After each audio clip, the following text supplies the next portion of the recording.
Welcome one, welcome all, and welcome back for another dose of Doctor Who Nightmare Fuel. Previously on the channel I've covered the episode Blink as part of the series, but there's an awful lot more Nightmare Fuel to be pumped out of the Whoniverse, so once in a while expect a couple more deviations into the world's longest running sci-fi series. Today I want to take it back to 2005, the year the Doctor returned to our screens after a near decade-long hiatus with the TV movie back in 1996.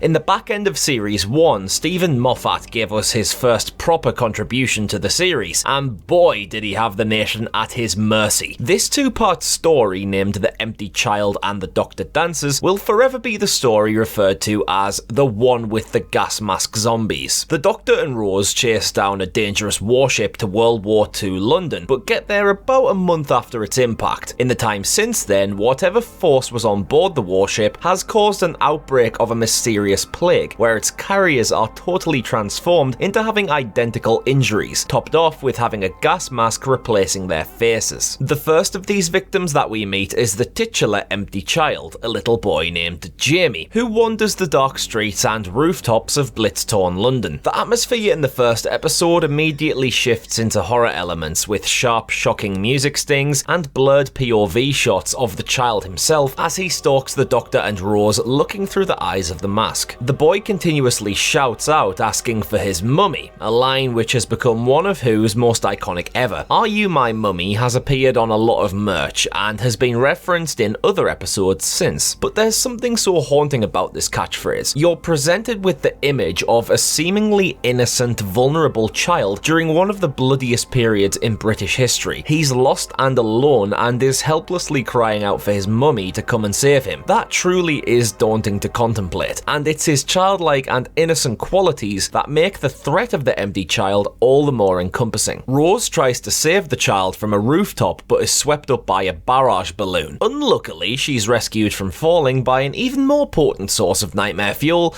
It's not worth it. She spends most of the story trying to get his dick out, as if he wouldn't just do it anyway without her asking. Sorry, couldn't resist. And all the while, the Doctor investigates what the crack is with these gas mask people. One element to the empty child that is properly creepy is how he can take control of any piece of equipment that can produce sound electronically. Radios, speakers, cymbal monkeys, even the TARDIS phone itself. And every time he just constantly asks where his mummy is, or if the person that answered is his mummy. The search for answers leads the Doctor to a hospital where he meets, I don't believe it, it's Richard Wilson. He's got one foot in the grave. Nice one, Connor. Because he's infected with the same plague that converted his full hospital of patients into gas mask zombies. He bites the dust himself and transforms in an absolutely horrifying sequence where the gas mask comes through his mouth, stretching and contorting his face while his eyes gradually become the eyes of the mask. This is one image that 9-year-old me was shaken to the core by. It's bloody horrendous. I feel like the gas mask look in general is horrendous though. It gives me an Uncanny Valley vibe where gas masks are just about barely human-like, but also make all of the wearer's features vacant and indistinct. All of the zombies merge together into being uniform, and the bulging eye regions combined with the elongated breathing section of the mask isn't all that unalike to Edvard Munch's The Scream. Obviously the silence are a far more obvious link to that painting, but there's something about the elongated features simulated by the gas mask that make it simultaneously familiar and unfamiliar. The horror ingredients in this story are super juicy. The entire thing takes place at night time. You have distorted POV shots of the villains, an eerie catchphrase for the monster that is also very spookily designed. There's the added threat of it being such an explosively threatening period in time. Murray Gold's score for the story is full of cutting music stings that are straight out of a slasher film, running around the corridors of a dark abandoned hospital at night, and there are plenty of jump scares involved. My scariest moment in the entire thing is when the empty child says this chilling line right here.